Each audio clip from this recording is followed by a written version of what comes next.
ہم کتنا ایزی لے لیتے ہیں یار فرق پڑتا ہے. ہم کہتے ہیں فلاں یونیورسٹی میں ایڈمیشن لینا ہے, یار کیا فرق پڑتا ہے یار, مجھے تو نہیں نا مسئلہ پڑتا, کوئی فرق, کسی نے کا فرق نہیں پڑتا.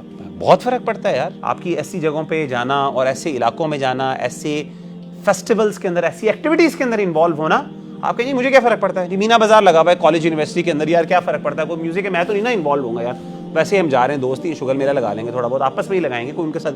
آپ کیا خیال ہے, آپ کو افیکٹ نہیں پڑتا؟ بہت انفلوئنس ہوتا ہے, یہ ہو ہی نہیں سکتا آپ انفلوئنس نہ ہو. تو یہ جو ہے آپ امیجن کریں کہ یہ ایڈکٹیو بیہیویئرس کے اندر آپ کو, میں نے آپ کو مثالیں, ایکچوئل ریلیونٹ مثالیں میں نے آپ کو دے کے بتایا کہ یہ ساری چیزیں ہیلپ کرتی ہیں ایک بندے کو چینج کرتے ہوئے. ہمارا دین کہتا ہے یار, کوئی چھوٹی بات نہیں ہے. بس یہ کہ ہم ذرا سائیکولوجیکل اسٹڈیز جب ساتھ مل جاتی ہیں تو پھر ہمارا ایمان مضبوط ہوتا ہے. اس سے پہلے ہمارا ایمان بعض اوقات مشکل ہوتا ہے, مضبوط ہوتا ہے. نبی صلی اللہ علیہ وسلم کے آپ نے جو واقعہ سنایا, مشہور سنا ہوا ہے, وہ جس بندے نے 100 قتل کیے تھے, سنا نا واقعہ, تو اس کا در کیا ہوا تھا, آخر میں اس نے 100 قتل کر لیے. اس کے بعد اس کی سیلویشن کی بنیاد کیا تھی کہ اسے کہا کہ تم نے فلاں جگہ پہ چلے جاؤ, اس علاقے کو چھوڑ دو, اور رستے کے اندر اس کی ڈیتھ ہو گئی.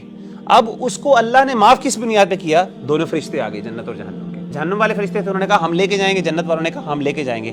میجرمنٹ کی گئی باقاعدہ, اور فیصلہ یہ ہوا, تیسرا فرشتہ آیا, اس نے کہا ایسا کر لیں, میجر کر لیتے ہیں, جس کی طرف زیادہ ہوا اس کی طرف, اگر وہ گندے علاقے کی طرف زیادہ ہے, یعنی گندی انوائرمنٹ کی طرف اگر اس کا کم ہے, یعنی ڈسٹینس زیادہ ہے, تو آپ لے جاؤ, اگر اچھوں کی طرف زیادہ ہے تو پھر وہ لے جائیں گے. تو اللہ تعالیٰ نے حکم دیا باقاعدہ زمین کو, زمین ایکچوئل میں وہ ابھی زیادہ دور نہیں گیا تھا, لیکن وہ زمین وہاں سے, یعنی جو اس کا جو ڈسٹینس جہاں سے وہ چھوڑ کے آ رہا تھا جس علاقے کا, اس کا ڈسٹینس جو ہے وہ اسٹریچ آؤٹ ہو گیا, زیادہ ہو گیا, اور وہ والا ڈسٹینس جو ہے جس طرف وہ جا رہا تھا اس کا ڈسٹینس کم ہو گیا. تو اس بنیاد پہ جنت والے فرشتے, یعنی امیجن کریں کہ اس کی سیلویشن جو ہے وہ کس بنیاد پہ ہوئی کہ اس کا ڈسٹینس کتنا قریب ہے اچھی انوائرمنٹ سے. اتنی بڑی بات ہے یہ, کوئی چھوٹی بات نہیں ہے انوائرمنٹ چینج ہونا.